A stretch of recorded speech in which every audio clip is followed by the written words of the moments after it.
tri-oval. No, Rocky up and into the air. They're beating and banging. Burn on the bottom. Cosman up top. Kaufman, I think. No, Breyer by 1/1000th of a second.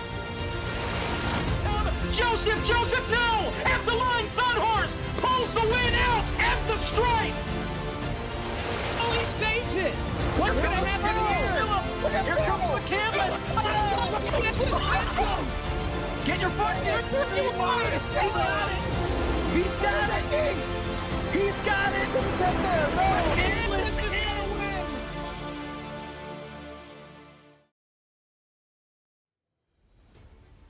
Core, presented by Simrat Market, welcomes you to the virtual Charlotte Motor Speedway in Charlotte, North Carolina for the inaugural 4th annual Gabe Wood paid for this Gabe Wood Memorial All-Star Showdown. It's a mouthful, but we made it work.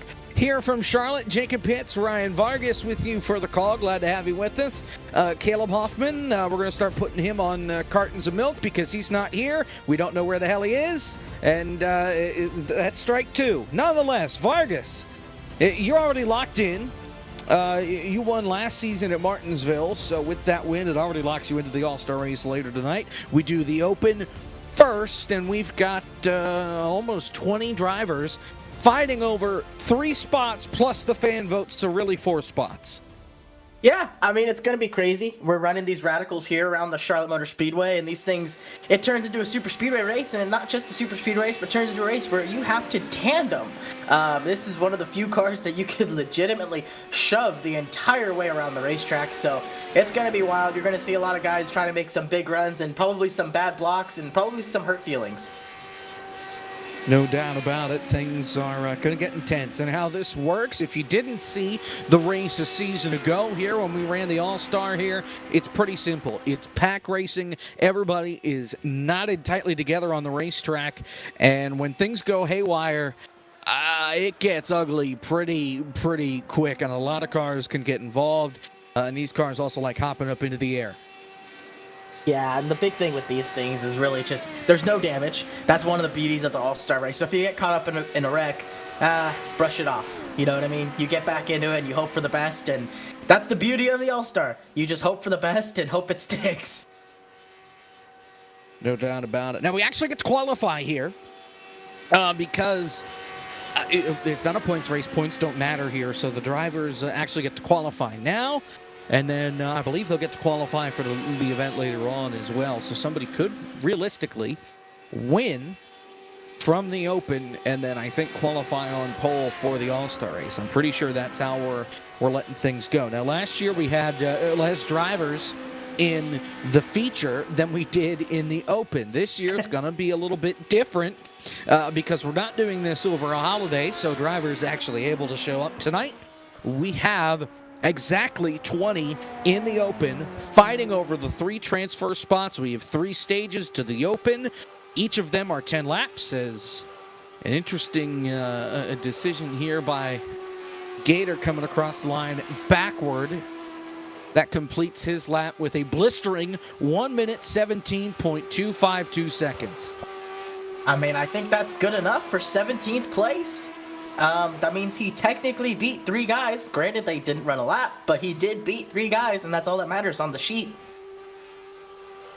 Some heavy hitters back there. Travis Brown, Brayton Lester, Cody H. Gaming, the 3 that have not gone out and attempted to qualify. So there are 13 drivers already locked in to the All-Star race. Past champions, Dale Reynolds, Michael Cozy Jr., Michael P. Frisch. Past All-Star race winners, Joey Stone, David Schildhouse. And then you get into the winners over the last 2 seasons, Season 4 and then what we've done so far of Season 5. That brings in you, of course, Vargas, Brian LaPrade, Justin Malillo, Blake McCandless, Justin Champagne, Landon Huffman, Jonathan Cadell, and Goen. And those drivers already locked in. You will not see them here in this race. And as I mentioned, 3 slots are open from the stages here in the Open, and the fan vote as well. If you have not voted on the fan vote, you have Well, I think it I closed think you at missed 9. out. I think they missed out. Yeah. So you're screwed. And how that works? How that works basically is it's the person with the most amount of votes that isn't already in. So, for example, if Ryan Burton has the most votes out of everybody, but he wins a segment, he won't get that transfer spot then for the fan vote. Whoever is second would get it. If they've won, it goes down to third, and so on and so on. So realistically, if you're in the top 4 as far as voting, you have a shot to make it in, and we'll get official word from the admins here at the end of this race who is our 4th transfer driver. Drivers line up on the front straightaway, and let's get to our starting grid.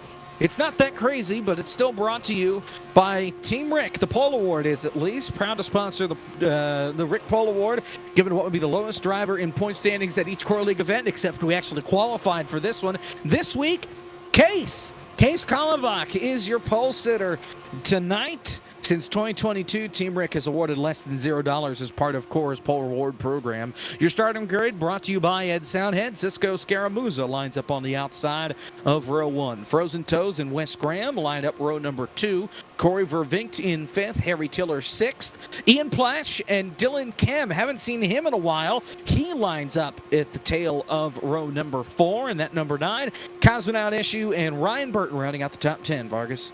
And then you have I believe our points leader, Chase Cavery. He has not won a race, but he's in the open, so watch out for him. He lines up 11th on the inside. Gabe Wood, the guy who paid for this All-Star race, is to his outside.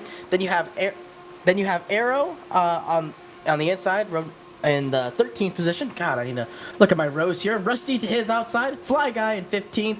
Thrive Through in 16th. Raw Gator with his blistering reverse lap in 17th.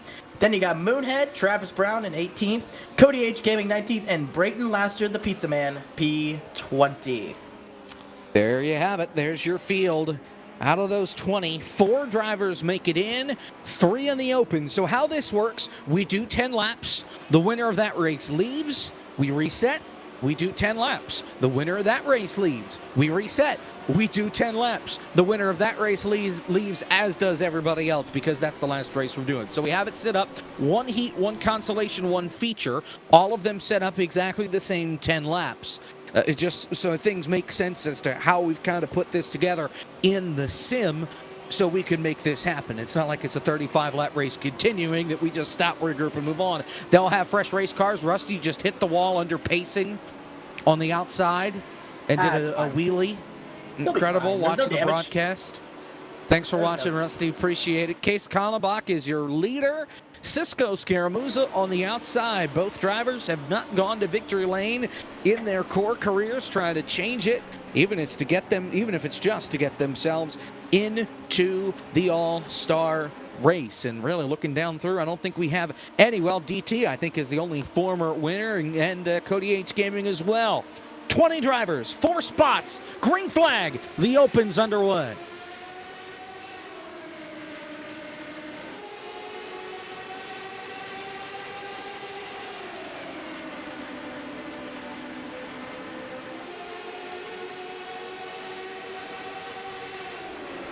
Off turn 2 as the cars continue to get wound up, they top out close to 180 miles an hour when you're in the pack. And these drivers, really the first time that they've driven in a pack this busy. Cody H Gaming already going down onto the apron, trying to make things work 4 wide down there. Doesn't quite work. He'll have to take the grass instead, and he'll fall barrel trouble into the outside wall. No caution. Dylan Kem is around. Chase Cavery. We're still green. That was a big crash, but we're still green. Case Kallenbach leads him down the back straightaway. Frozen Toes in tow. And then you have Sister Scaramouza to her rear bumper. And now they're back double file racing, going to turn number 3. And how that started, Ryan Burton got into Cavery and turned him up to the outside and into Dylan Kem. So I take it then we're doing moon car rules.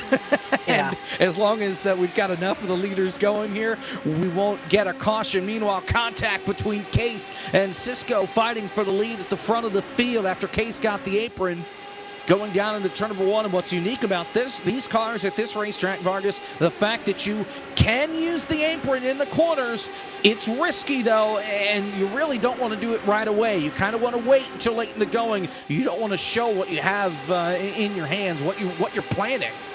Yeah, I mean, the apron, it's quick for a little bit. I mean, you could gain some track position down there, but that's more of a Hail Mary move. Oh, my God, who did we shove out? Oh, they're slamming hard. Drive-through door hip checks, whoever that is. But they're going out of turn number 3. I mean, starting turn number 2. And you see, it's just all about the tandem right now. Everybody's staying on the banking. Nobody's really diving down there. You'll have a few guys dip down there, but really, it's not that much of an advantage unless you're trying to pick off a quick spot. Ian Plash was the car that got bodied up out of the way. He drops now to the 7th position at the line as the field's back to turn 1. 4 laps are complete. Oh, and there goes Cisco. Can he save it? No. Into Gatewood. Oh, Cody's in the fence. He's up and over. Cosman around. Corey Vervinkt is in it. Cosman was in it. Wild tumble. Oh, Rusty just... Oh, somebody just got sent over the wall. What did Rusty do? Rusty, oh, they were wrecking after the... Was that Gabe? Yeah, I think someone got sent over the wall. And, like... It was Gabe. No! He paid for this. He paid for this. He paid for this. Oh. No! Here's the replay. For the lead is the contact here. Yeah, you see the leader there just washes up right into them. Oh, and they just get stuck in the catch fence. You see Cisco, nothing really he can do. That's just a product of the shoves getting so aggressive. Just shoving them off the track. Nothing that Cisco could do. He was just kind of a victim there. Yeah, I think maybe they've been entering too low on the bottom and just been hitting the apron, and that's what caused them to slide up there and get into some trouble. But for right now, well... Okay, so he gets kicked off the wall. Yep, and then right out of the park. You paid for this. What happened? So I almost had it missed, and then I think Cosman came back up the racetrack, and it broke the steering. Well, when I finally got it off the wall, it just cut left, and I think Cosman hit me again. And I went out of the park. So I paid for this, and I paid for the seat, and apparently that seat was on the backstretch. Well, I take it with the toe. Stage 1 is likely done, but you've got 2 more shots at it here. Did you learn anything in the 4.5 laps from at speed? I learned I could miss a wreck really good. Well, until I didn't. I found out Rusty could actually take a push, which was surprising. And then I found out this is a little freaking crazy. So. Yep, a little bit. All right, well, we'll let you get back to it here, at least on the pit lane, and we'll see you in race 2. Thanks, Gabe. Woo. That's Gabe Wood, driver of the 50. He paid for that. He did pay for that. Yeah. So let's reset here. Case is still in the lead. We'll have 3 laps to go at the line on the restart. Lights are out. Drive-through is in 2nd. Frozen Toes 3rd. Arrow 4th. Raw Gator 5th. Ian Plash 6th, Laster, Tiller, Ionescu, and Brown your top 10. A lot of guys with damage, no fast repairs here, but there's also no damage. You have to keep that in mind as well. Damage is turned off even if it appears. It fixes itself. What killed Gabe is the fact that he went out of the park. He has to tow as a result. Drive-through does not get a good restart. 3 laps to go. Case springs out in front, but with the draft, that may hurt him. What a jump by Case, but you see them going side by side into turn number 2. Frozen Toes and Davin side by side. Case is going to get swallowed up right here. That or he's going to get completely slam drafted. But we'll see right here. Frozen Toes to the top. With a run. Help now from DT. Coming to 2 laps to go. Oh, a little bit of contact. 3 wide. Here comes Cosman with a push from Ryan Burton, I believe. Here they come. 2 laps to go in stage 1 of the Open. The Case is doing a perfect job right now. He's just holding that inside line, doing the best job he can. But remember, there's no yellow line rule, or I guess you could say white and blue rule. I mean, if anybody gets a perfect enough of a draft here, they can take them to the inside, but it might not be pretty. And that's something too. Usually, if you got cars up on the outside, you're boxed in, nowhere to go. Here, you have the ability to drop to the apron if you have a run. Your top three: Kallenbach, Raw Gator, Harry Tiller. Gator to the outside. White flag. 1 lap to go. This is there goes the Burton. inside. Turned by Cabry, hard to the inside wall. We'll stay green. It's the white flag, so checkers or wreckers right here. There. Oh, I was waiting for him to go to the inside, but he didn't take it. Harry Tiller, another former winner, crashed in the back. Never mind. Green flag still out at the front. Can Harry get a run from Cosman? Does Case have it in the bag? Here comes Tiller to the inside. Cosman, everybody to the grass. Harry Tiller wins it. 6 wide. It was at least 6 wide through the turf there. By 29 1,000ths of a second, Harry Tiller beats Cosman.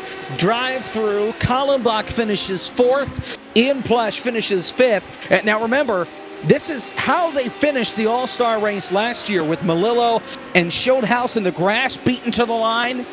And the drivers learned that that's now what you have to do.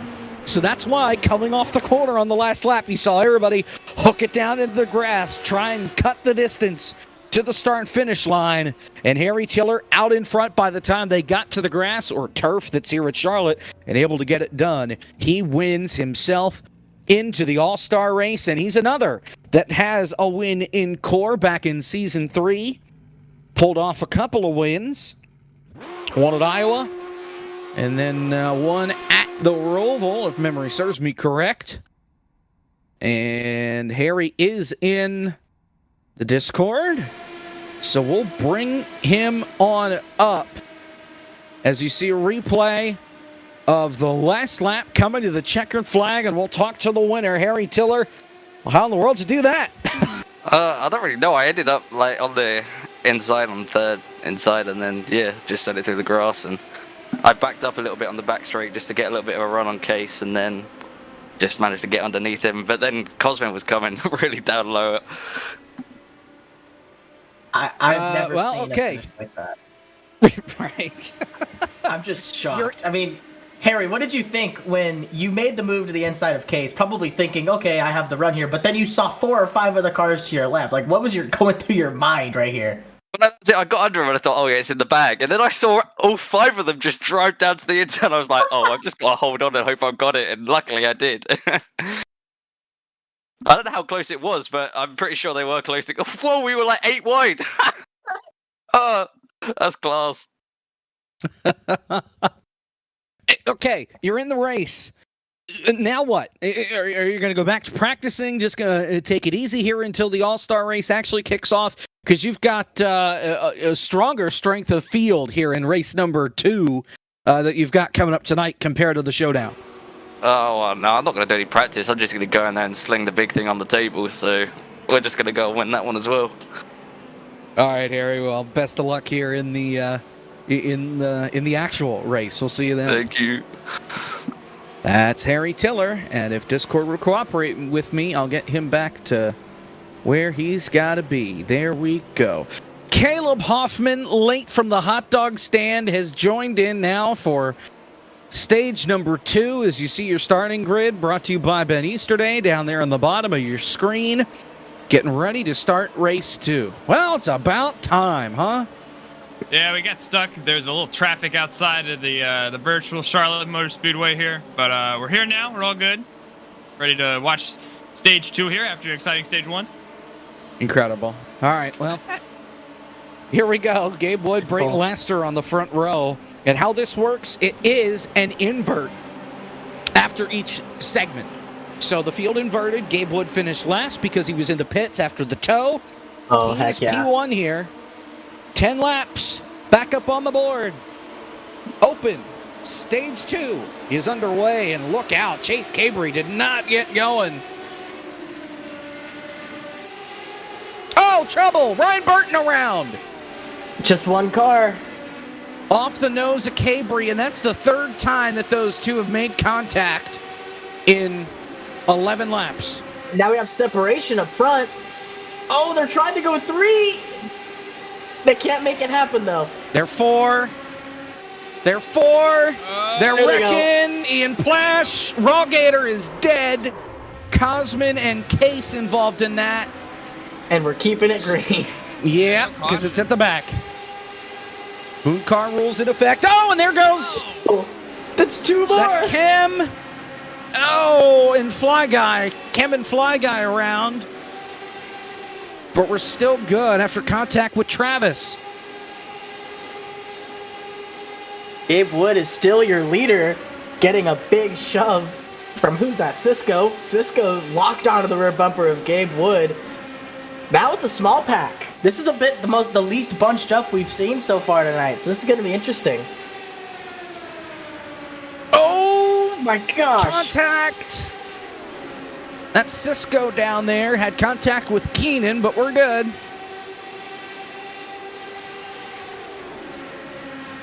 I wonder if these 3 up on the high side will figure out the meta. And we saw it a little bit last year, is if you got 3 cars in a tandem together, you would go way faster than everybody else on the racetrack. Here's Travis on the apron. Back behind. Oh, and no, he's look trying like to that's squeeze gonna back work in. for him. Yeah. Oh, he gets turned instead. DT just flat out wrecked him, and they're all dead. Oh my God, he Cody. just hard, right? Cody and Cody upside down, plus Travis. I don't know where DT went. That was not pretty.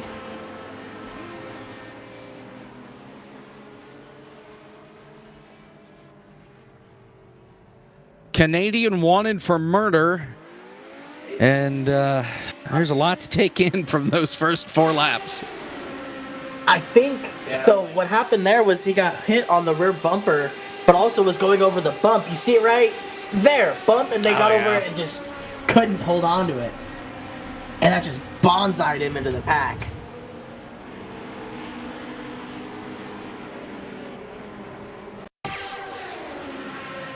Get another look at it here. You see him down there. They're trying to make headway, but what they don't realize is that big bump right there, they get a little air and just overcorrects right into the pack. A lot of cars go What a flipping. roll over there. Oh, he's still flipping. Breakdancing. Oh my gosh. And here comes everybody else. Look out. They all made it. A good thing we got healing on, because that would have been a fatality. Yeah. We're choosing here. The choose line is right at the entrance of turn 1. If you're on the apron, you'll be starting on the bottom. If you stay on the racetrack, you'll be starting on the outside. If you hit the line, you're starting at the back. Gabe Wood and Cisco on the front row. I feel like if you're the leader, you're feeling good for 9 laps of this race. And then that last one, you don't want to be the leader. Because we saw it with Case, he honestly had control over the first segment. I thought he had it in the bag, but then they go 8 wide through the turf. At that point, it's anybody's game. So really, if you're in that top 5 position, you have a legitimate shot at getting the win. Or if the pack wreck's trying to get down there, you could have a shot. So, all right, so here we go. Gabe Wood, Cisco Scaramuza on your front row. We're halfway here at the restart, so 5 laps to go. Overtimes are turned on if we need them, but I hope we don't. Here we go. Into the restart zone here at Charlotte. Green flag. Oh, Cisco did not get going.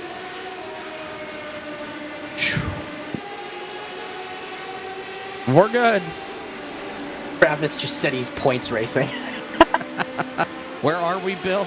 Here comes Cambry move to looking the for the inside. lead. Whoa! Oh, that didn't He muscled work. his way into that spot.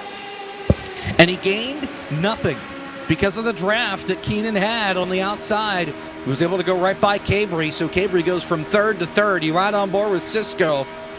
4 to go at the line. That's just a product of that apron. Like, it's faster. Don't get me wrong. It is faster for a very short period of time. But then once you're down there, you realize how bogged down you are. That entire straightaway, you are paying for that move.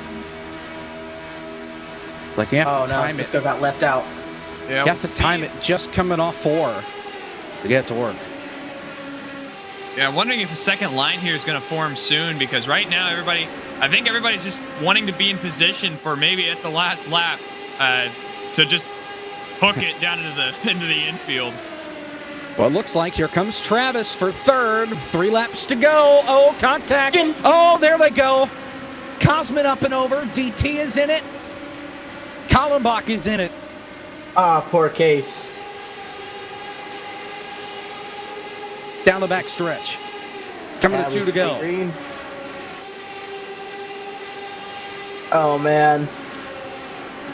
Nobody Canaro has get it locked here. himself. Yeah, oh, yeah. Canaro get himself locked into the All-Star race for the first time. He's come close a couple times in core to go to victory lane. Could this be the first time? Same thing for Gabe Wood. All these guys looking to go to victory lane for the first time. Cody H Gaming back in 8th. He's the last guy that he's the first guy rather that has ever visited victory lane in core. Back on NASCAR Heat. Off of 4, they'll see the white flag. 1 more lap to go in stage 2. Where you start to see it, can Travis Brown make a move? Fly guys back here, frozen toes. Chase Cabre we saw was getting pretty dangerous. We'll see right here on the backstretch, because again, you can run anywhere. There they go. Travis with Fly Guy. Can he get enough help? Keenan comes down to block. They're locked in. Through 3 and 4. Oh, they're for the shoving. final time. On the apron, Gabe Oh, goes he down blocks. low. Keenan with the draft up high. Now Travis down low. They're crashing. Travis I has think the Travis got advantage. Got it. He does. Travis Brown wins stage 2. Wow. By 2/100ths of a grass. second. Again, in the grass. That's the same margin of victory from race 1 to race 2. And Travis is moving on. He does not have to rely on the fan vote. Not Oh this my year. gosh. That's What a race finish. 2. Before race number 3, we step aside and fit in a quick break. We're back after this here from Charlotte. You're watching Core on FTF.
Travis Brown joins the program now. Your race 2 winner, and wow, take us through that last lap. Yeah, that was weird, man. There's not as much like suck up now as there used to be. It kind of feels like a go-kart race out there, where it's just everybody knocking the shit out of each other until somebody goes a little too high and you can get under them. So I had Fly Guy behind me, and he pushed the hell out of me. And I kept kind of trying to back up to him to generate just a little bit of a run.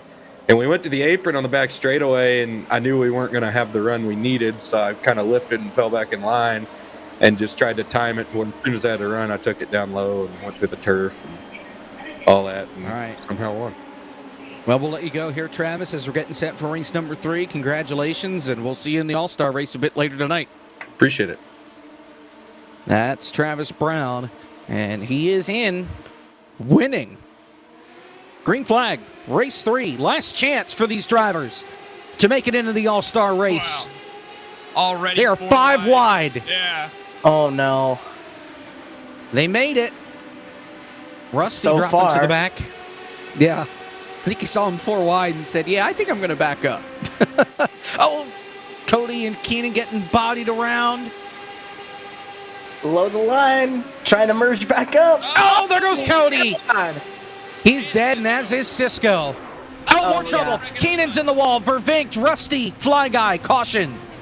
Yeah, there was about half the field in that one. That had to be a yellow there. Gosh.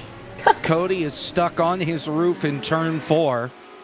He's going to need somebody to boop him back over onto all fours. If he toes, that's going to be a long wait. He got up into the air, and then Rusty kind of drop-kicked him. Everybody else back on all fours and is able to drive away. Again, no damage for these guys here tonight. Let's get a look at the replay. Caution number 1 in race 3. Yeah, it looked like this was just a stack up of guys trying to merge back onto the track. You see, just fed a fender to him and just goes right up into the wall. And that was the first incident. There's a whole separate one further on down the track. Yep. Cody did get back on all fours. DT was able to punt him back over. And there you see it. It's Cam coming back up onto the track that gets Keenan out of shape.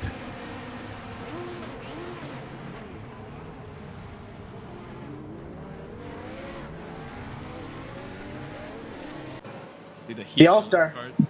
Yeah, that's what we expect here with these radicals, and that's what makes it, one of the most fun events of the year. Is just the wild card element of it is literally anything can happen because you can run anywhere on this racetrack. I mean, if you have someone drafting with you on the apron, then you can run on the apron. If you get a train, you probably aren't going to want to run around the top, but I mean, you can even see it. We run through the grass, and usually we're okay. So just a really fun mixture here.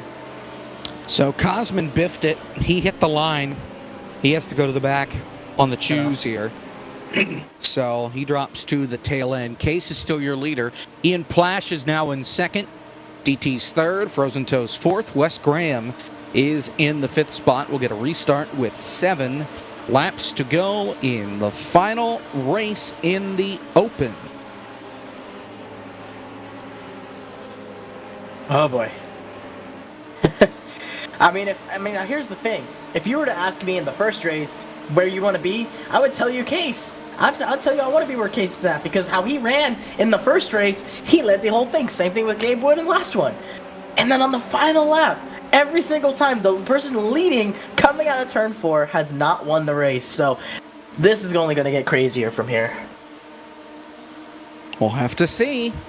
Kallenbach and Plash, front row, 7 to go, green flag. Big jump for Case right there. Completely disattached from drive-through. Yeah, they're going to eat him alive here down the backstretch. That's what I think too. Coming out of turn 2 now, you can see more guys testing the apron. Little bit of contact. Drive you to the bottom. DT. Oh, trouble. Single car. Single car. Wes no Graham problem. that got turned. DT takes the lead.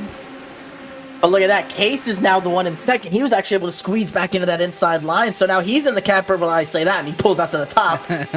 He has a massive run. Oh, my Chaos. gosh. Dylan Kem wheel to wheel with Case. Ryan Burton in the 5th spot. Make it the 4th spot.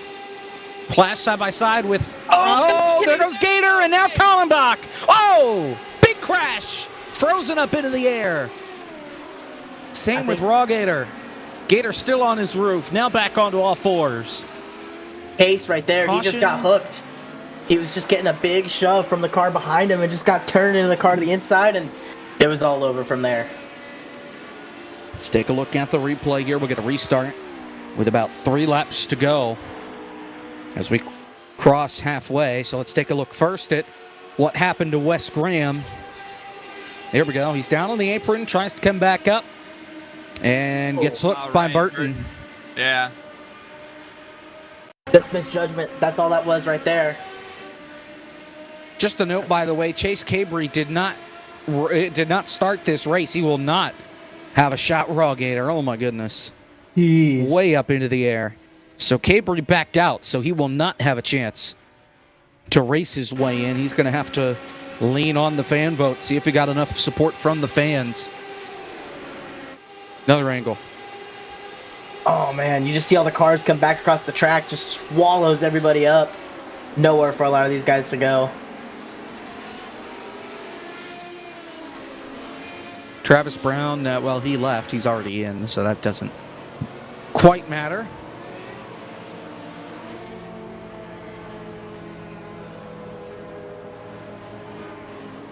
Oh boy. And now time to choose. We'll have a restart with 3 to go. Keenan, the first one to pick the outside. That's not a bad choice. Honestly, a lot of guys are choosing that inside line. I mean, the last time we chose, the outside line had probably 5 cars in it compared to the inside, which had 10 or 12. So it might not be the worst decision to skip a couple rows and jump to that top side.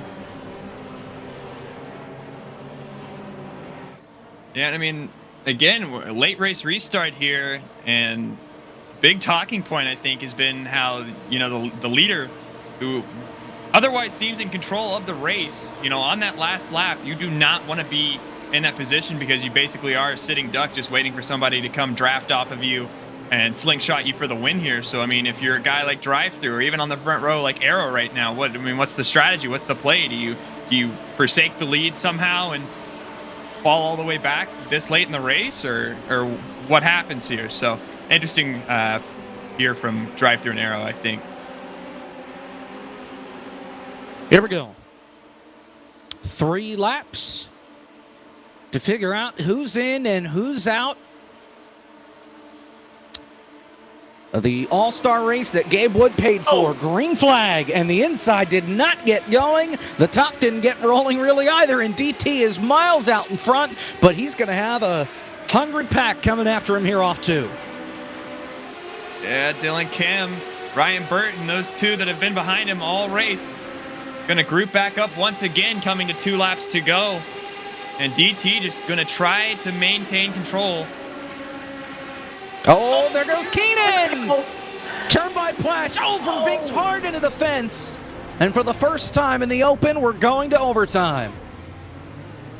Arrow looked like he just got hooked from behind going into turn number 3. They stacked up on the inside and just caused a massive checkup. And Just nothing Plash that got into him. Yeah, look at that replay there, but that was... that couldn't have happened at a worse place. I mean, he was running, what, 3rd, 4th? Yeah, he was inside the top 5 at the time. See what happens here. Right there, he gets hooked running into 3rd position. God, I got sent him to the catch fence.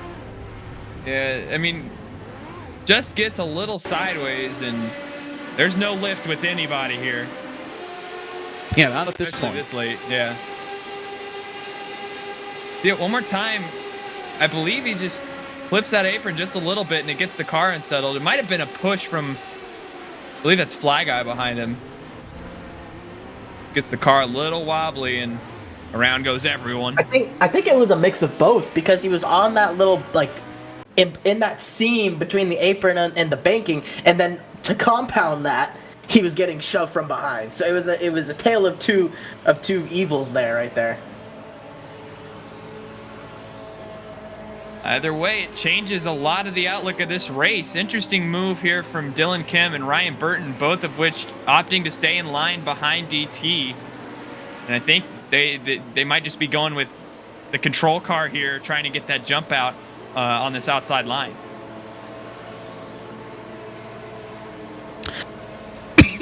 Excuse me, last couple of restarts here, guys.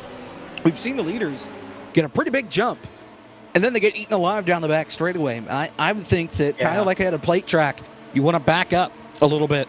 Yeah. You don't want to get the launch. You would rather have the field tight on you when you get the green flag compared to you being miles out in front, because you're going to be in trouble. Heartbreak for Corey Vervink, by the way. He got up into the catch fence. He out of the ballpark. He had the toe. So his race is over. Still serving that toe right now. Coming to the restart. DT and Plash out in front. We're over time. Excuse me. Good grief. One of however many we need. All right, there we go.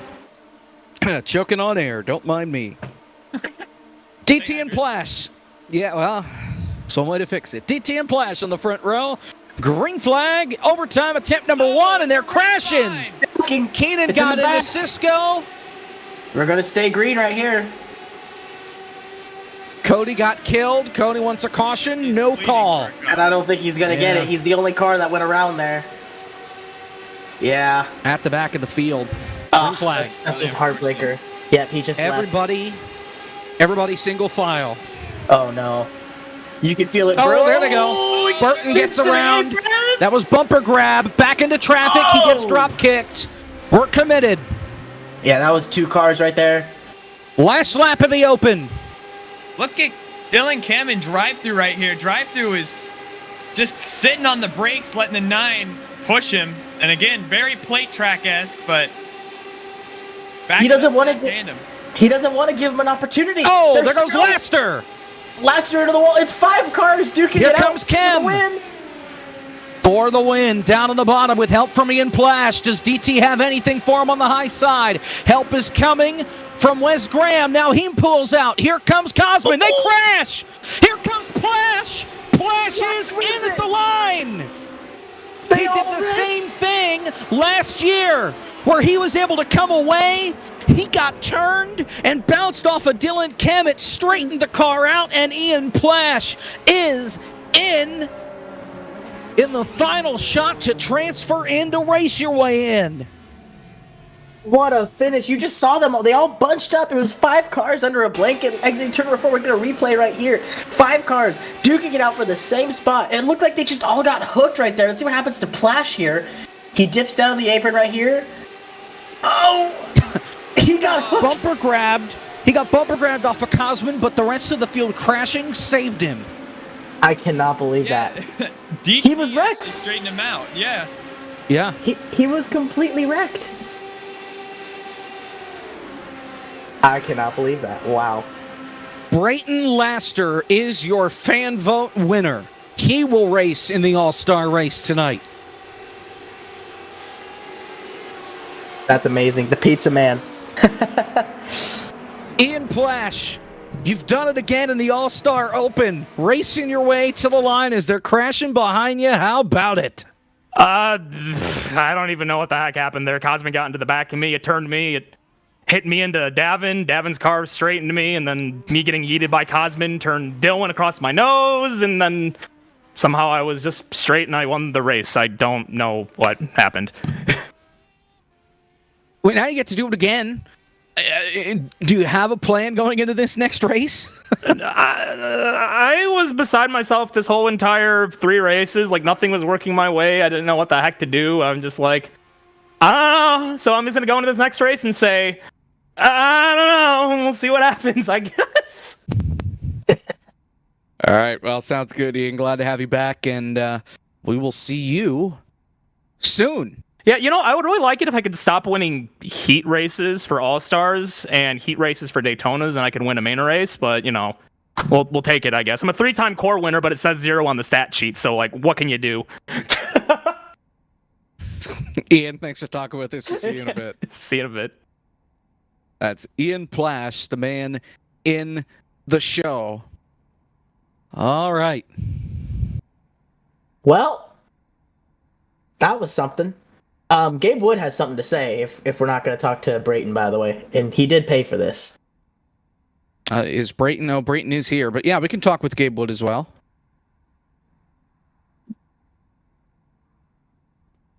What's up? I demand retribution. I paid for this. Well, there's no sponsor provisional, unfortunately. Yeah, unfortunately. Are we not on broadcast? We are on No, we are. broadcast. Okay, we're a little nonchalant for now. I demand retribution. Gabe Wood, tell us about your night. It did not go well. We saw it all happen. What do you think? It was You paid fun. for this. It was fun. We It know was that. just fun. I mean, Case won a pole and led the entire first race. Like, that's just awesome. And then I went out and had the pole and then almost won again. So, like, that two of the homeboys almost win, but we just didn't know when to make the moves on the last lap. You'll love to see it. I cost myself. I think I went down a little too early and scrubbed off some speed.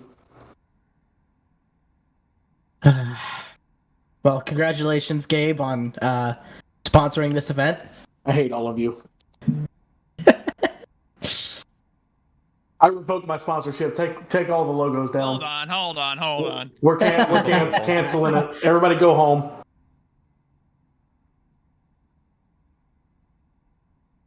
All right. Well, what we'll do here, we'll take a break. We'll go to session number 2. We'll get set for the All-Star race, and we'll see you in a bit. You're watching Core on FTF. Boo.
Back here from the virtual Charlotte Motor Speedway in Charlotte, North Carolina, getting set to go for the All-Star race. Jacob Hitz, Caleb Hoffman, Gabe Wood now joining you from the broadcast booth. Since he paid for this, he didn't get in the race, so he'll get in this way.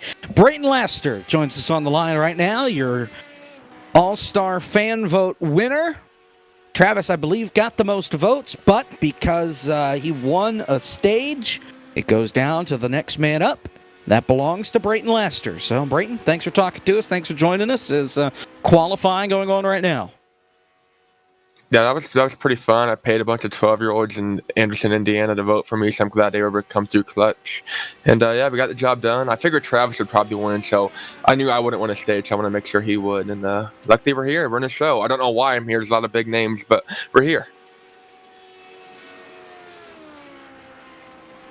So obviously you have some experience, at least carrying over from the Open, as far as racing a lot of guys in a big old pack here. You're going to have about 16 cars here in this race, 15 not counting yourself. So it's still a high car count and not a lot of room on the racetrack.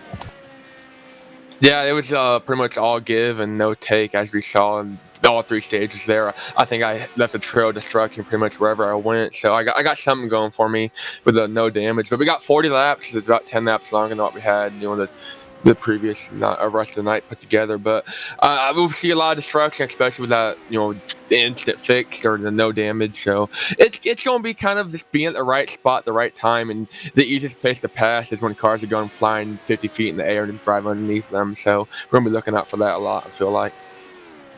All right, Brayton, well, best of luck here, and we'll let you get back to it. Best of luck in the All-Star race. Thank you, thank you. That's Brayton Laster.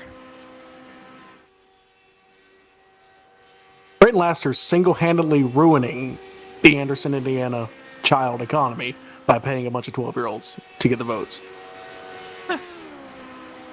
Yeah, I mean, it would have been a futile effort if Travis hadn't raced his way into the second segment there.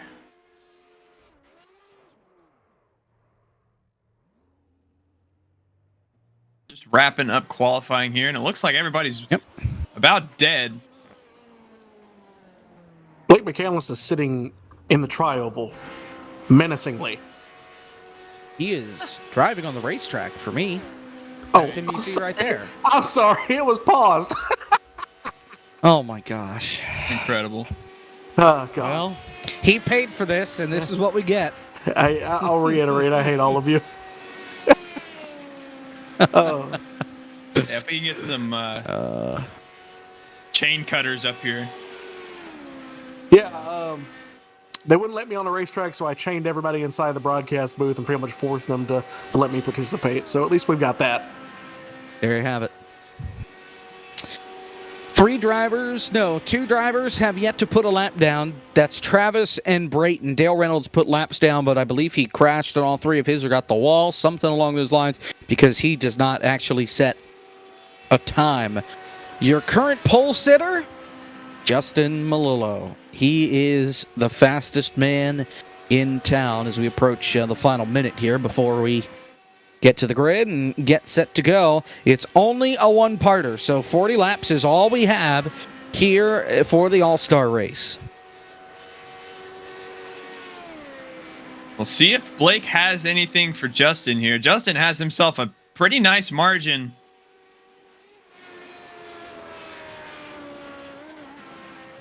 I don't believe it's going to allow Blake's second lap because he took a shortcut there. So here's my question to you guys, because I went to sleep after the All-Star Open last year. I didn't actually watch the race. Are we going to see crazy racing like we did in the 3 stages for the Open, or are we going to see guys just kind of take it easy? I mean, well, there's no real reason to. I don't think. Is there any is damage repairing in this session as well? Yeah, so the difference between last year and this year's the fact that we did it over the holiday, we did it over New Year's, so we had a lot of drivers show up to the Open. The problem is the guys that were locked in, a lot of them didn't show up. I believe we only had like 8 guys in the actual All-Star race. So it was a much smaller field, and it was a much different feel than the Open as far as the craziness. However, here we have 17 cars. That's a core record as far as all-star count, by the way, that's actually in the main event. So I think it's going to be as chaotic, and you have a lot of big names in this session as well that you know are going to be swinging for the fences. Cozy, Landon Huffman, McCandless. Even though Travis Brown didn't race all that aggressive, you know he's going to be aggressive. Breyer as well. So Frisch, add him to the list. So you're going to see a lot of guys swinging for the fences, and we'll see how everything turns out. Team Rick is proud to sponsor the Team Rick Pole Award, given what will be the lowest driver in the point standings at each Core League event. Instead, it's actually the fastest man from qualifying this week. This time, it's Justin Melillo. Your winner from Daytona a season ago, already locked into the All-Star race. That's why he's here. Since 2022, Team Rick has awarded less than $0 as part of Core's Pole Reward Program. The rest of your starting grid brought to you by Ed Soundhead. McCandless starts P2. There's your front row. David Schildhouse, Ian Plash in row 3 and 4. Plash, of course, won his way in just a couple moments ago. Brian LaPrade, Joey Stone. Stone in as a former All-Star race winner. LaPrade has a couple of wins. Justin Champagne has won 3 races so far this year. Harry Tiller also won himself in the Open.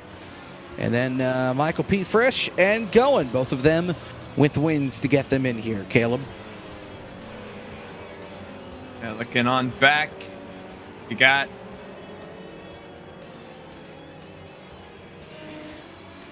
Yeah? Landon Huffman, Ryan Vargas. There he is. 11th and 12th. Wow. Yeah, Michael Cozy Jr., Jonathan Cadell in 14th, Travis Brown 15th, Dale Reynolds in 16th, and Brayton Laster rounds out your field. Sorry, ATVO was not cooperating with me. Real quick, guys, before we get started, can we get a camera, I believe, on the rear facing of Landon Huffman, facing back toward Cozy? Because somehow he has managed to get even more of an eyesore paint scheme on that Radical than he has in the ARCA car all year. What a great camera shot, Zach. I know you listen. Oh, yeah. That is here we exactly go. what we needed. Here we go. Is that him on the front of it? Is that him, Brett Moffitt, or Danny Trejo? I can't tell. And then the it's number. not him. Okay, so there's a bait. Is that Albert Pujols on the back with Grover? And then on the front, I don't know who that is.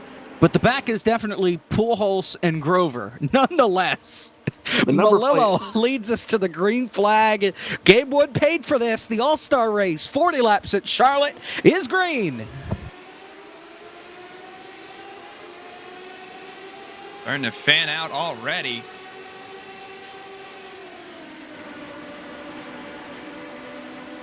Lello gets out to an early start here. Second place is going to move up into David Schildhouse in the Cone Eater.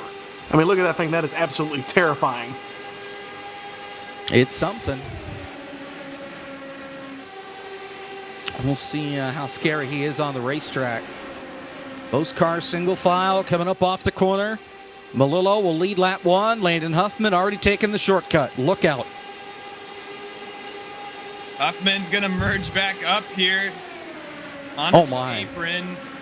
Oh, he just killed Cozy. No, my. He almost killed him. Note to self, They're not good. a viable strategy. Yeah. He found out the hard way. Tell you what, poor Ian Plash, he started 4th and he just got shuffled. He's still in the middle of a sandwich, and he's going to shuffle all the way back to almost the tail end of the field. He will drop all the way back there. Now Harry's going to leave him. Harry's going to try it. I don't think it's Here, Harry's coming to town. Yeah, this will work out worse because he's not going to have draft. As he comes to the back of the field. This is Laster's on board with a GoPro. Yep.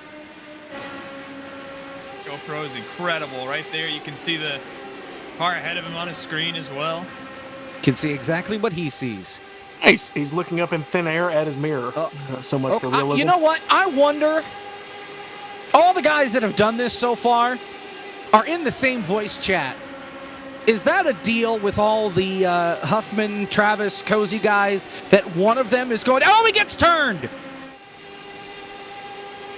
Oh, it's Blake's in it. Joey's in it. Joey and Vargas as well. I wonder if every lap one of them is going to cut the front straightaway. Oh, Lord. It's been a different guy each time. Let's see who does it this time. Oh, it's both. This time it's Cozy. It's all three of them. Dale Reynolds doing it as well. Now, he's an outlier here, but I think they're just trying to have fun. Dale Reynolds just didn't want to feel left out. A little bit of update on those guys that got wrecked. It was McCandless, Vargas, Joey Stone, and it looks like Vargas is spinning to the inside still. So that Goldfish car is cracked. Well, he hit the bumps on the front straightaway, and when he got back to pavement at the end of pit road, it got loose on him and spun out.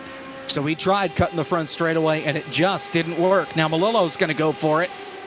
Let's see how this works. He almost won the race down there last year. While we were watching everybody battle in the back of the pack, David Schildhouse took the lead. Yep, and that's why Malillo took the shortcut there.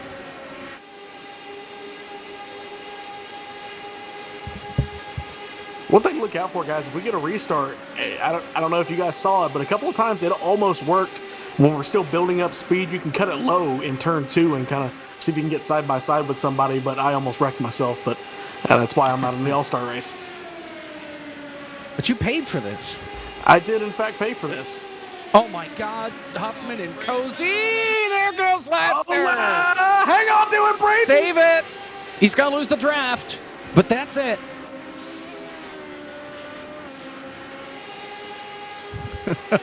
That was a heck of a save. Yeah, it was. I wish we had the onboard up when you did that. That was cool. I love the paint schemes you get with this All-Star race because you get people like Plash, who he just picks the Audi R8. And right. A couple of guys that just do basic paint schemes because, let's be honest, this is one of the stupidest templates on iRacing. And then you have Huffman, and then you have Cozy, who do the absolute most garbage I've ever seen.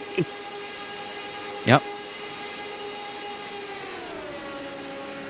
And you can see up at the front here, this little pack is starting to break away as well. That's because tandeming is a thing with these cars. I mean, you can absolutely hook up together and just take off. And you saw it for a little bit before Justin let off just a tad for Champagne.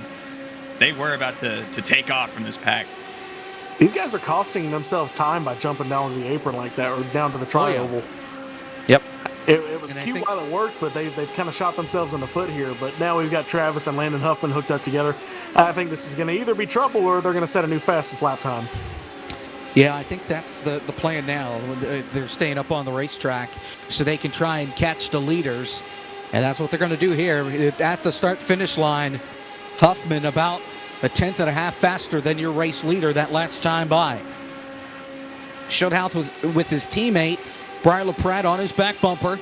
The Malillo in third, Champagne couple car lengths back, and then it's this second group with Travis, Huffman, Cozy, Plash, and others. Right behind Plash, speaking of paint schemes, we got Bofa coin on the car of Going.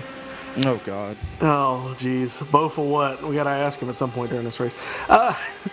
Bank of America? I hope. Oh, Travis! Into the wall! Hey, remember what I said? He got into the back of Champagne, and that just bumper grabbed him and wrecked him. Still green. Yeah, this race has a really interesting feel to it now because as we start to take more laps off, it's starting to feel more like a thing of attrition of just like who's left. Like you can get involved in a wreck and die, and just the entire rest of the race is you trying to catch up. But I mean, these three leaders out front with this mini pack behind them, especially when this mini pack is doing things like this with Ian Plash and Going. There it is. That's actually going to bring out the caution. And, Going is tumbling in the air in turn 2. He lands on all four wheels. He got drop kicked after sliding by Dale Reynolds. It was a tag team there between Dale and Cadell. Dale was the one that really got him. And the caution comes out to bunch everybody back up together after 12 laps. Man, with a kick like that, Dale Reynolds needs to try out for the Cowboys. Oh, man. Wow. Don't do Brett Maher like that. Here's the replay, and that just... He's down on the apron, he gets loose, Ian comes down, and... Big crash. Thankfully, he landed back on his wheels because we saw that with, I forget who it was that ended up... It might have been Cody H. Gaming. He went up on his roof, and Davin had to go all the way around the racetrack and tip him back over. It was Cody.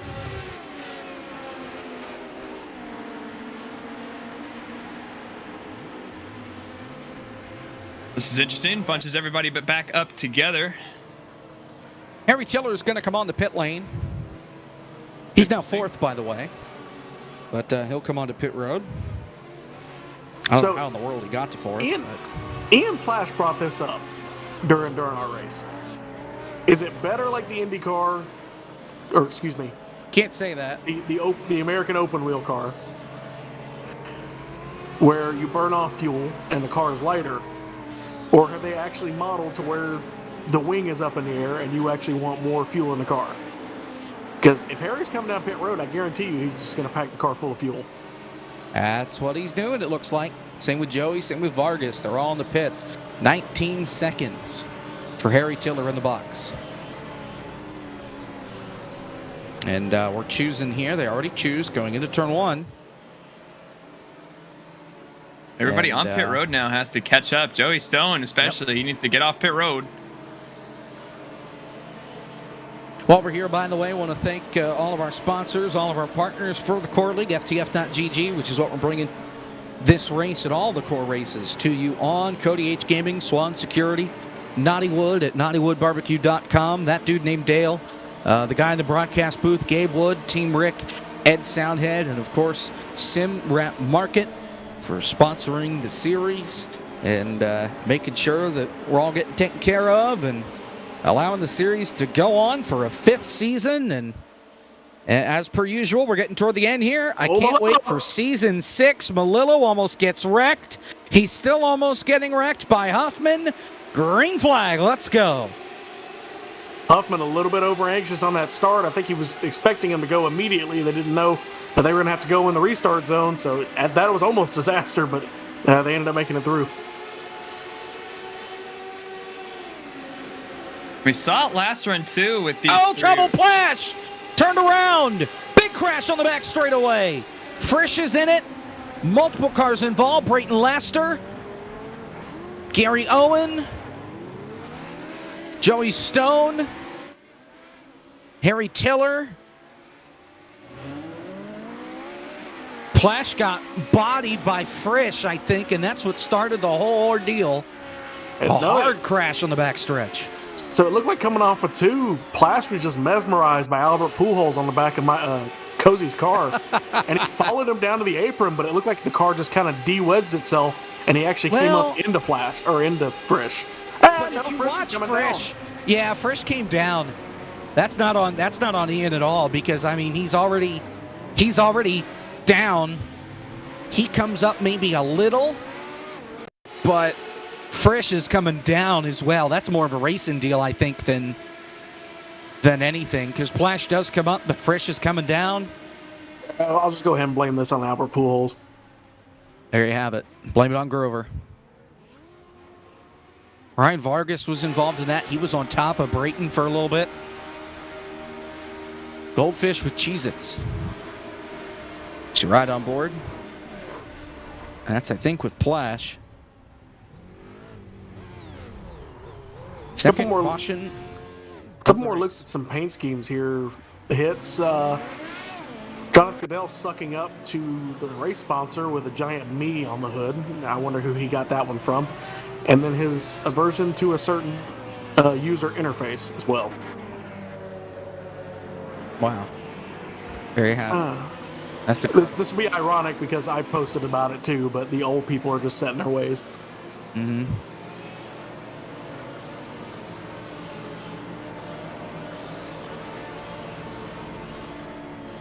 And how exciting. Brian LaPrade, sponsored by the color black. Yippee. Same with Dale Reynolds. He's sponsored by carbon fiber. Oh, yeah, you're right. Sorry, that's carbon fiber. Yeah, Dale, sponsored by the color black.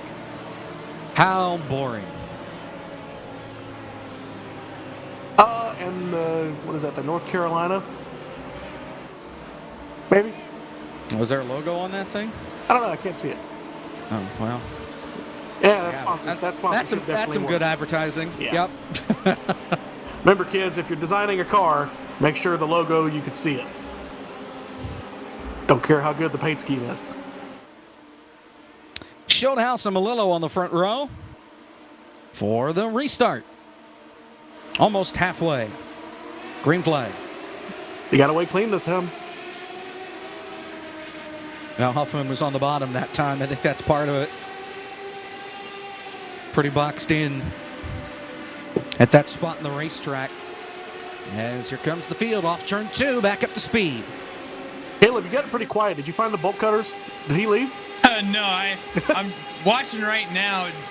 I mean, I'm just trying to figure out. I mean, everybody's just in a single file line right here, and I think that's what everybody's trying to do is just stick in line together and work together for right now, and just bide their time until we get to the end of this race. I mean, I'm not seeing anybody, Landon, except for the occasional Landon Huffman go through the grass. I'm not really seeing anybody try to dodge out of line all too much. It's like that thing got loose on him. Well, I'll go ahead and say I think this thing could have used a little bit less downforce because it looks like once you get to the outside lane, it just kind of stalls out no matter how many cars you got. Yeah. I think It worked maybe in race 1, but that was about it. That was when nobody had it figured out. Yep. Here comes Champagne through the grass. Oh, and he wrecks himself. Most dominant driver on the season wrecks himself going for 4th. Got the grass. Got the humps, got the yips over the chicane, and that's it for Champagne, at least for now. He'll need a caution. This time by will be halfway. Champagne taking the IRL Ryan Vargas line, Charlotte last year. Oh, he did that further on down the racetrack. That was at the Legends part of the track where he damaged that. I was there. I saw it in person, and then I heard the radio conversation after where he says, "Guys, I think the car's broke." Yeah, it stretched a lot of stuff in the rear, and I'm actually surprised it held together.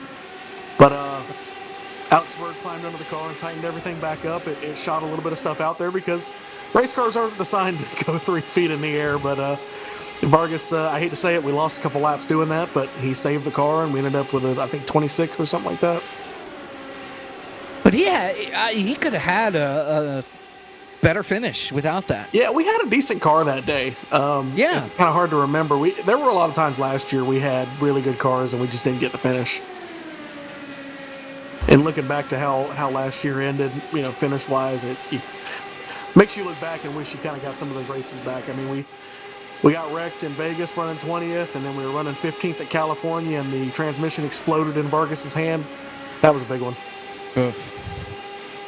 Well, and for those of you that did not know, news from the Ryan Vargas camp today that he's going to be driving in the NASCAR Craftsman Truck Series. That took a lot to say that properly. I heard it. But the Craftsman Truck Series this year, and he'll be driving the 30 truck part-time, what used to be driven by Danny Bone, and as I found out, he did not drive it this year. I thought he was in the truck the whole season. He didn't drive it once, so whoops.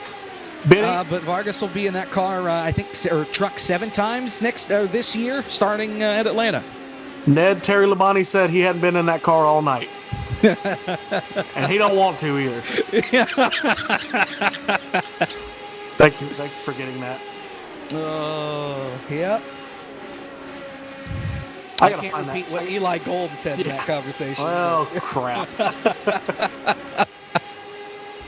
Oh, I gotta find that clip somewhere. That was back in the good old days, man.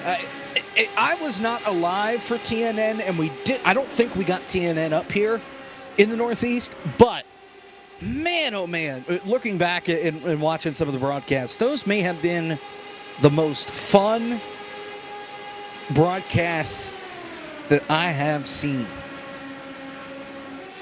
Eli, Buddy Baker, Dick Bergeron up in the booth. He had all-star pit reporters before they were all-stars. Steve Burns. You had Larry Mack doing pit road. Mm-hmm. I think he was on pit road for that ARCA race. I think he was the one that told him Terry Labonte wasn't in the car. Yep. Or whatever that. Randy Pemberton, I think, was part of them on pit road as well. I think the best story I've heard was Ned Jarrett calling a pit stop on TNN from the bathroom. 4 tires, fuel, and down and away, and he was in the bathroom the entire time. All right, back to the race. 5-car breakaway for the lead. Huffman and Cozy down to the bottom. They're going to try and make the low lane work, and nothing to it. It's going to go back to single file.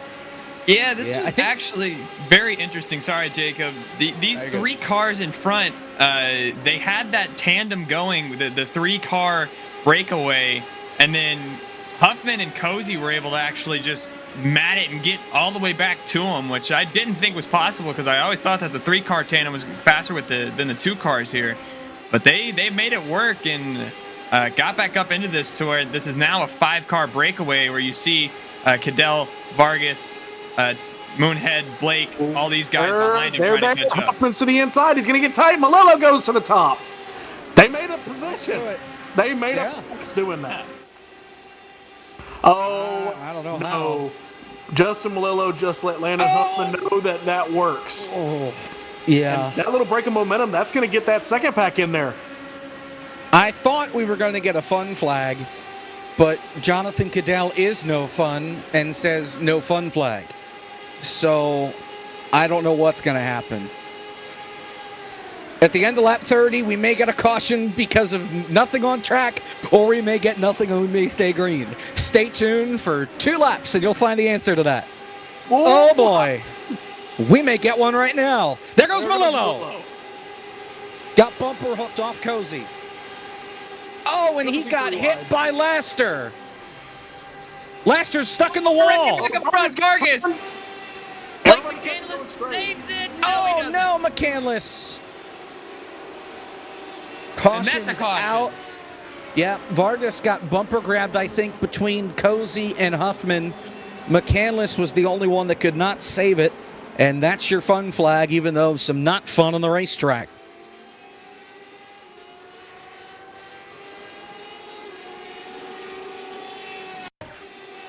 Yeah, we'll get a replay right here, and you can see Malillo's. Yeah, Malillo, and then he's going to get tagged. Here comes Laster. Yeah, Laster going through the infield, and he almost gets stuck in the wall there. Flips over a few times. Meanwhile, yeah, watch Vargas right here on the inside of Cozy, the bright green car. And wow, yeah, he just hooked gets himself off the rear bumper. That was... It was a bumper grab. Well, it's a bumper grab, Gabe, and how this works, and these cars have been like that for a couple years now. When you get to the back bumper of somebody and you go to push them, it's almost like it takes your front bumper, pushes it down into the racetrack, and it just spins you like a top. And that's what happened there with Ryan Vargas. It's a bumper grab, but I think of it more of just something sitting down on the front end, pinning the car down to the racetrack, and spinning it out. And you know, since the Radical 10s are out, I don't know if they're ever going to fix it. It is what it is with these race cars, but it makes it that much harder to push correctly because if you don't push correctly, you're going to start a crash. We're also using these for something they were never designed to do. So that is also true. Let's not ignore that. Yeah. You're not going to bump draft with these at Laguna Seca or anything. We've taken a horse skydiving and then wondered why he didn't pull the parachute. Gabe, I think we're going to need you in the booth more often. I'll do it. I mean, I'm racing, but... Right. And that's not a slide. That's not like a dagger at Caleb either, but it like... I'm too do this stupid professionally. No, You could fit in that at that the station that's named like an animal. Well, you guys know I'm an OG. Like, I came from LSR TV with Cisco. I mean, I've been doing this a little while. I just retired to actually do racing stuff. And that shows what I know. I don't know a heck of a lot, apparently, because I didn't know that. But You got to keep in mind that's before my time as well. LSR TV, that's what, 2017? 2015, 2016, 2017, yeah, about around then. Yeah, nope. Was not around for that, can tell you that much. Huffman and Schildhouse beating fenders. Green flag, 9 laps to go in the Core All-Star race presented by Gabe Wood. He sponsored this, he paid for this, and right now you get to hear him call this as they head to turn number 1, 9 to go. Huffman blocks the bottom. Schildhouse right on the rear bumper. Briar LaPrade, he's going to be in third. Cozy behind him. And here comes Travis Brown. He's taking over P5 from Vargas, who's going to get shuffled back on the top. Huffman moving around a little bit. Can he block that momentum by Schildhouse? There, I guarantee you Huffman's going to get turned by the end of this race at least once. And he's been asking for it. Schildhouse poops out a little bit of a bumper. He's not going to do it. 8 to go. Let's see what happens. Oh, they're just all over the place right now. These lines have to get formed up. And like you were saying, Gabe, I don't think that outside line is very viable because even with the number of cars they have, they're just not even making a dent right now. You see Brayton Laster going onto the apron. He's going to try that out, but again, no drafting help. And right now, it is just a conga line around the bottom of this racetrack. Frisch is blinking. Look out. He's on the apron. Laster that gives Vargas a place to slot in line. Oh, he's blinking and taking the infield. Oh, no. Oh, God. Oh, there they go. One car around to the inside wall. It's Cadell? Cadell, yeah. He got hooked. Oh, and we almost wrecked up front with Vargas again. Harry almost hooked back into that car, and he did not. Vargas is Vargas was the one that got Cadell, and now he's going to drop all the way to the back. Vargas coming to 6 to go this time. Malillo just took it to the apron to get past, I believe that's Harry Tiller in the 69 car. Tiller's going to get pushed by Ian Plash. Oh, Wiggly at the front. Look out. Still good for now. Here comes Travis. Help from Dale Reynolds. That's 5th and 6th on the racetrack. Oh, and now Plash. Plash just disconnected. What in the world happened to Ian Plash? Cisco's gone. Oh, no, sorry. Cisco was spotting for him. I'm sorry. Did he just quit? Maybe. That's a weird spot to do it. Malillo's around. He got the same bump that got Champagne. 5 to go. 5 laps to go. Single file all the way back through your main pack. Huffman in the lead. Schildhouse behind him in the cone eater. Briar LaPrade has been bridesmaid all night tonight. I don't think Briar's led one lap. Cozy. He was one of the first ones to experiment with that bottom line and that absolute atrocious. Here he comes in that absolute mean mobile with, I'm going to question his pace on the hood, but I really don't want to make assumptions. Huffman, he's dancing around a little bit. He's going to take the grass as they go into turn number 1. 4 laps to go. Huffman's still out in front. You can see everybody's a little more eager to try to test out these new lines. Cozy's trying it out. Briar was thinking about it, poking his nose out just a little bit. And now with 4 laps to go, you don't want to make your move too soon, but you can't wait too long. You got to figure out at least what's going to work. And you see Cozy right here. He's going to try. I think I know what he's doing. He's doing what I should have done in the first race, was finding out what breaks your momentum and what is the smoothest line to get to that bottom, to get to that apron. He's experimenting. Yeah. Well, whatever he tried that time didn't work. He lost about a 10. First attempt was a little bit better. I think he did what I did in my open race when I almost won. He went down too early. 2.5 to go. If we get the white flag, the checkered flag ends the race. Behind him. Caution! Trouble behind in the wall, Champagne. And we are going to overtime. Contact between him and Harry Tiller. Send us to OT from Charlotte.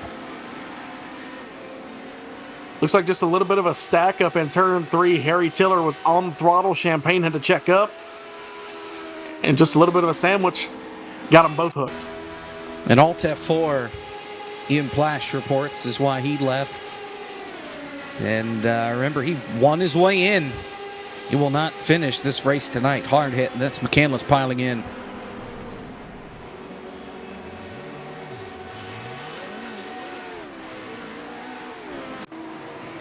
And I think this should be a quickie yellow here. Yep, we are going to get the one to go this time by, guys. Watch what I was talking about earlier. If we got a late race restart, you can break that momentum and try and move to the inside lane out of turn number 2 while you're still getting up through the gears. Yeah, but I mean now, interesting strategy here. I mean, if you're one of these guys that's farther back than, let's say, 5th. I mean, I'm looking at guys like Dale Reynolds, Joey Stone, Harry Tiller going. I mean, unless another caution comes out here, you're going to have to try something drastic. And I mean, you can't just hope that they wreck up front. So do you try to, as you were saying, Gabe, maybe off turn 2, try to go straight to the apron from there to make up some ground, hope for some help? I'm not sure, Guys, but these guys are going to need some help. McCandless just made up like 10 spots because nobody wanted the outside lane. Yeah. Well, Cozy, I like driver number 24. Did you know 24 days to the Bar Visual FTF 500? See what I did there? Oh, yeah. Go to ftf.gg for more information how to sign up for all that. Qualifying begins Friday, February 3rd. Coming up for Core, next week we're at Watkins Glen. 2 weeks, the throwback race at North Wilkesboro. And then we end the season at Atlanta. Oh, you guys remember last year whenever I turned Malello when he finally got on the camera? I remember that. I do not remember that, but I also missed the first half of the race. What race? Was that Atlanta or? Wilkesboro. Wilkesboro. Yeah, I missed the first half of Wilkesboro, so that's probably why. All right, here we go. Overtime attempt, 1 of infinite. Huffman and Cozy on the front row. Let's see if they make it back. Green flag. Cozy got a big jump. Wiggles in the back. They're side by side for the second spot between Schildhouse and Cozy. Who's going to make a move? Huffman's going to move up to the outside lane just a little bit, but he's going to come back down and block off the momentum from Schildhouse. Everybody that outside line, staying in line. Woof. Yeah, that outside line was like trying to herd cats. It did not go well. Now everybody on the bottom. Cozy peeking underneath Breyer. He's not going to let him Doesn't back have a up, lane. Oh, Contact. there goes And Breyer. around. Into the pack. We'll do it again. Oh, big trouble. Malillo in the air. Champagne, Dale Reynolds. Breyer's in the catch pit. So is Champagne as well. Everybody clear the grandstand. Champagne The just went pace into the truck smoking is section. drifting. Breyer said, "That's your Martinsville payback."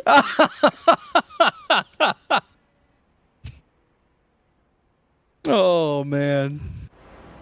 Let's get a replay here. Oh, my. Don't you just love I was this really league? shocked that Cozy and Blake were able to get into line. You see Cozy trying it again. I think that was a little net code between him and Breyer, but whatever it was, it caused that. I think that was contact, less net code, but either way, same result. Crash.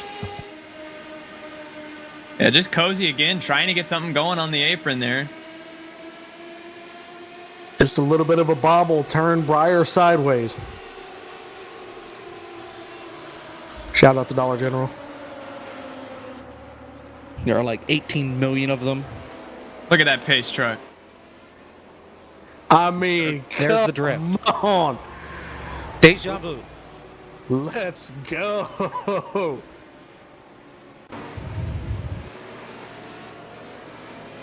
Keenan must have gotten behind the wheel of the pace truck. Oh. Buster Otten's been watching a little bit too much anime. So it's Huffman and Cozy on the front row here once again. And guys, that outside line did not work at all on the restart. Does it get any better here, or does it have the same result where they just don't go and that inside line is able to scoot away? I think you got to get lucky. I mean, we saw McCandless make up a bunch of spots. Did anybody take advantage of it? I think Frisch may have moved up a couple spots, but Cozy was lucky to form up back in line. Well, Cozy was... watch what happens. Oh, trouble! David around. Oh. He got turned by Travis. Landon checked up the field, and Travis got into the back of Schildhouse and turned him. Oh my gosh. We have got beef. And Travis is trying to blame Harry.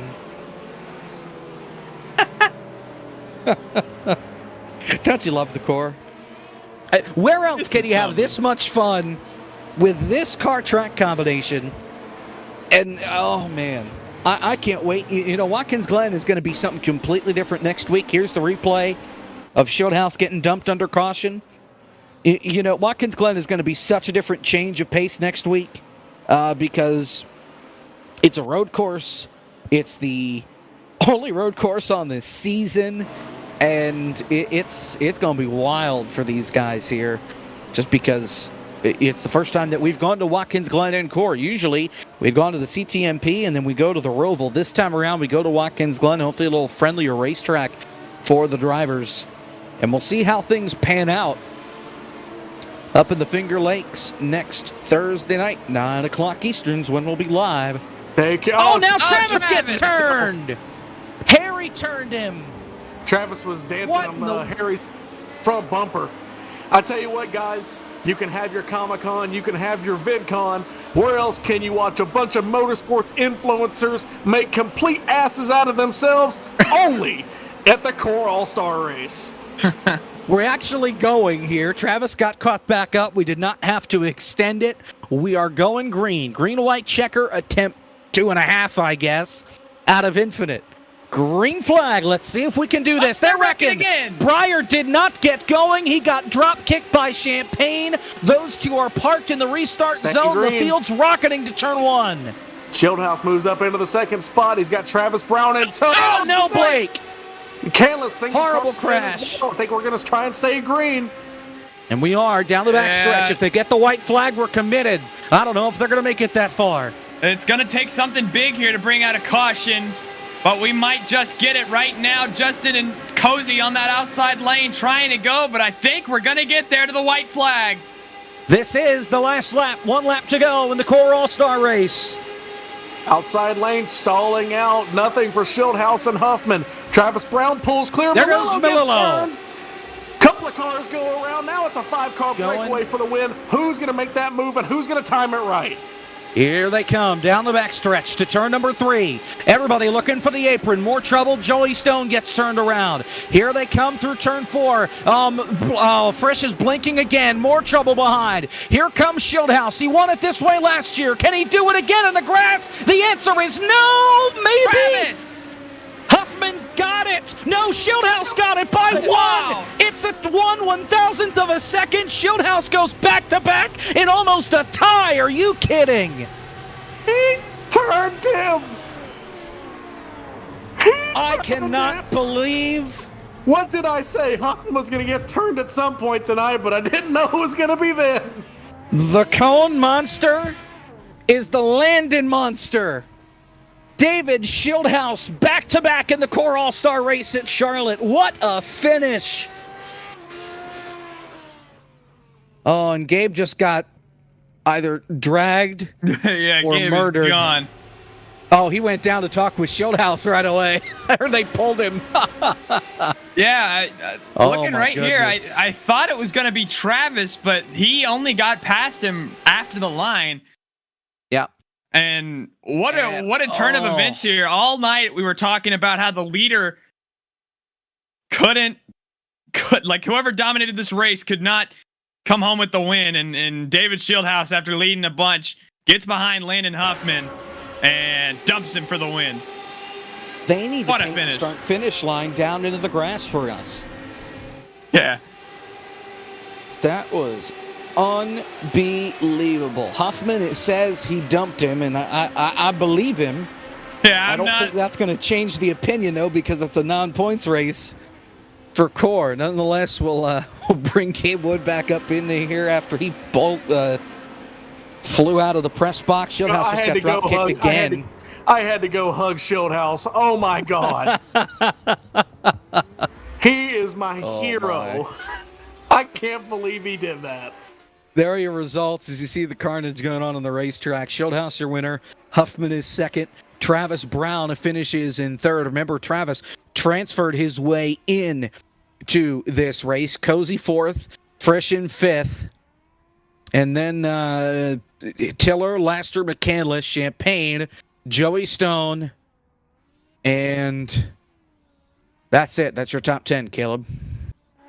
Yeah, looking on back, Jonathan Cadell was involved in a few accidents. Briar LaPrade ran up front in 12th, and he unfortunately got taken out. Going in 13th, Justin Malillo going to come home in the 14th position. Ryan Vargas, another unlucky guy tonight as he finishes 15th. Dale Reynolds going to come home 16th, and then rounding out your field in 17th is Ian Plash, 11 laps down.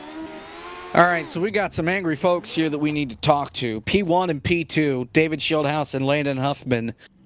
Talk us through the last lap, gentlemen. This ought to be good. He fucking wrecked me. Oh, Whoa! You can't I'm sorry. apologize for that language. I'm so sorry. I apologize. I didn't realize this was a G-rated broadcast. David Shieldhouse wrecked me, and you know what? This was a non-points paid race, but he's going to get wrecked in a points paid race. So this may be a G-rated broadcast, but Landon Huffman said these hands are rated E for everyone. yes, and David Shieldhouse is first in line. I mean, that was pretty bad. He just turned right. While you were turning left. No chance, brother. No chance. Can we get an dude. onboard with Huffman Even your there, come to the helmet, line? even your freaking helmet just jerks right all of a sudden. If that's not a dead giveaway. The grass, man. The grass. I hit a jump in the grass and it Yeah, shot I'm me sure right. you did. I'm gonna catch You know, one listen. next week too. Here it is. Let's see. This Tire Slayer Oh, 9000. Watch this steering wheel. Watch You this see steering those wheel. white gloves? Yeah, you freaking They kidding make me? you turn to Look at the the right. gloves. Are you Man. kidding me, man? What this race pay? Like a piece of paper or something? He gets a diecast. Oh, well, that's. He better tell him to send it. He better tell him to make one for Landon Huffman and send it my way, because It's me. that's a bunch of crap, man. First of all, Landon, Did it. I tell you what I'm gonna do. So What? it's a core league themed diecast. So it's just gonna be a generic with the David's number on the roof, but I will glue the wheels to the right, turning to the right for you. okay, yes, make it mandatory that the wheels cannot turn back left. Whatever. I'll make it pay for it when it matters. Thank you Man, guys I for love doing winning. it though. That was fun. I That wasn't even I a love win. the core. dude. I love the core. Back to back, Shieldhouse through the grass. I know. It was last year was pretty awesome. This year, even more awesome. I honestly thought Landon won it. I didn't think there was any way that I beat him to the line. Yeah, there's not any way unless you just flat out wreck me. I turned him too late. Well, I knew that the straightest way to get there was just as close to the inside wall as possible. That's where the least bumps were. Because I watched all the heat races and I knew that being the leader was not a good spot to be. Like nobody that was leading out of 4 in their heat race won their heat race. So I was okay with Landon leading, but he made a really good move to cut off my momentum. And I wasn't really sure where Travis was going to go behind me. We are all sort of thinking the same thing. And yeah, it's the core, baby. That's the all-star race. Landon probably hopes I choke on that $100,000. I get it. Landon Huffman, for the first time in iRacing, made a smart decision, and you punished him for it. Why, Dave? Yeah. So now, wait. That'll y'all get teach him. a whole season's worth of bad decisions now, just because of this one good one. No, that's all right. If people are worried about me, they're worried about the wrong person in the championship. I'm just here to win trophies and make people smile, and we made a lot of people smile except for you. Well, I won a trophy last week when it mattered, and I'll probably piss off a lot of people next week. So we're kind of in the same boat. What is next week? Watkins Glen. Watkins Glen. Oh, Never mind. I'll be head on an tire barrier. I tell you what, guys, that was an awesome event to watch, and I'm glad I sponsored it, and I'm glad I paid for this. But let's hits. Can you do me a favor and let's talk to the crying stepchild in all of this, Travis Brown. Yeah, thank you guys. You did a good job. Appreciate it. Black flag both of them sons of bitches. Oh, you can't say that word. You cannot say that word. Unbelievable. There goes Watch the out. Emmy. You can't say that word. Why? Oh, that's a bad word. I said the F word. We're on air. Oh, well, anyway, I think y'all should black flag both of them because what they did was uncalled for. It just gives Core a bad look. Detrimental to racing. Yeah, I mean, I don't know how we'll recover. Sim racing already looks bad enough right now. Travis, didn't you have to be really warned to cool your stuff at Daytona? Yeah, but that was the old me. This is Travis Brown 13.0. We got born again Travis. I'm a shot taker and a move maker, by God, and I about won that race. Watch out, boys. You had to wreck me under caution to almost win that race. Can we talk about that? That was Harry. He pushed me. Listen, What happened the second time? Harry turned me. Oh, Harry's fault. It was Harry. listen. All I Interesting. have to say is Travis Yeah, Brown typical. 13.0 is an ass guy for sure. Yeah. Oh, I'll talk to you guys later. Can I? Do Can we I need have to bring my? Harry up here as well? Can I have my winners interview finally? Is Landon gone? Can I get a word in edgewise? I guess we can do don't our think you finishing deserve one, interviews. David. We all saw the camera. Brought to you by that dude named Dale. Classic NASCAR Gaming done right. David, why'd you wreck him? Because I wanted to win. Hey, when there's nothing on the line, I guess. Do you see this paint scheme that I have? This is the Tire Slayer 9000. It has teeth. It eats cones. It eats tires, and it eats people's hopes and dreams, like Landon Huffman. He thought he was going to beat me. He thought, but he was wrong, because I've won a second season in a row the All-Star race. And you know what? Nobody cares who finished second.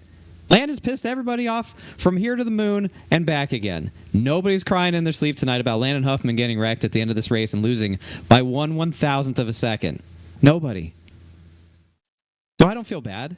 I'm going to go do Mooncar now, and I'm going to go wreck somebody there. Hell, I might wreck him if I see him again, just to really get a rise out of him. Yeah, you know what? It's sim racing. When we're in America, life doesn't get any better than this. We are the champions, back to back. I thought you were going 1776, but that works as well. That's David Schillhouse, your race winner. We'll see you next week in Watkins Glen, David. Thanks for talking with us. Thank you, and thank you to Gabe Wood for the inaugural 4th annual and paying for this and everything. I love the core. I love winning the core. Thanks everybody for watching, tuning in, supporting. This is a special league, man.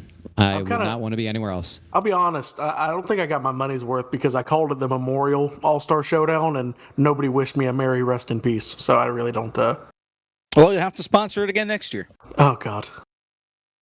Thanks, boys. For the inaugural 5th annual. Thanks, David.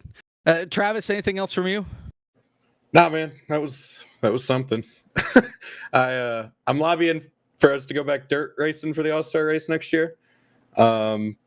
But that was a lot of fun. That was cool. I wish I'd have won. I still think y'all should black flag both of them. You think dirt racing's going to turn out better than what we just did tonight? You think it'll be any cleaner? Well, no, but it's a little easier to pass. Well, something is off, I think, with these cars Yeah, they compared to the last changed couple something. years. It was like a go-kart We race. may need to... It was fun. It wasn't boring by any stretch of the imagination. There was just no outside lane anymore. I remember we used to be 3-4 wide in these things, and you can't even go 2 wide now without just bodying somebody. So nothing y'all could do. Hell, I didn't expect it, but it was still exciting. I mean, I feel like we put on a pretty good show. It just kind of got frustrating at times driving it. Were you in the tall gear setup or just the default high downforce? I think we were in the tall gear. Okay. Yeah, I don't know. It was interesting for sure. Like you said, it was a lot different than years past where, like you said, we were like 3 and 4 wide. This one was just right around the bottom, and whoever was running the lowest was able to get it done. But congrats on a P3. Closest P3 in league history, probably. Yeah, it was pretty cool. I thought I won the damn thing. I thought you did too. I called you across the line, and then it was. Well, I looked over at scoring, and it said Huffman, and then it changed, and then it went Schildhouse. So I was like, oh, okay. I don't know, It man. was that close. It was wild, but I don't know. I didn't need a hangover, so.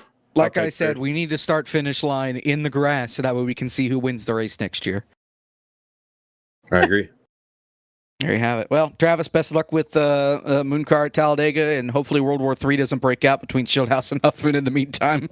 Oh, I'm sure it will. You'll have a good one. That's Travis coming home P3 tonight. So, gentlemen, again, that's your finishing interviews brought to you by that dude named Dale. Classic NASCAR gaming done right. Whew, we made it. What a race. I mean, the Radicals at Charlotte they never fail to disappoint us here. It's always chaos and pandemonium and all of the above, and delivered once again this year. What a race, and especially for it to come down to a last minute dump that's separated by 1/1000th of a second. I mean, where else but the core?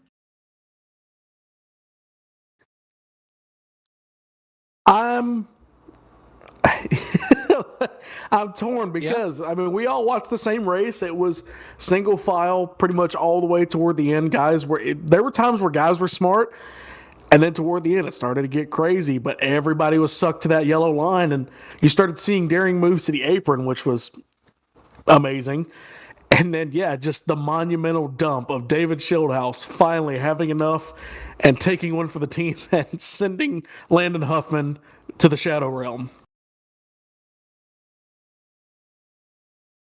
Oh, my. Well, a race certainly has occurred here from Charlotte. I believe the clown reel is coming up in just a couple of moments over on Drive Through Live, and we'll be going over and visiting him shortly. What a race. We will see you tomorrow. The Legends 500 from Daytona and the 87 cars. 500 miles, 200 laps. Should be a good time. And then we are back on Wednesday again with Core from Watkins Glen. Should be a lot of fun on the road course next week. In the meantime, for Ryan Vargas, who joined us, Gabe Wood, Caleb Hoffman, I'm Jacob Pitts, our producer, Zach Johnson, Eric Messer on social medias, Benjamin Easterday, our admin. We'll see you at Watkins Glen. David Schildhouse, winner of the Core All-Star race again.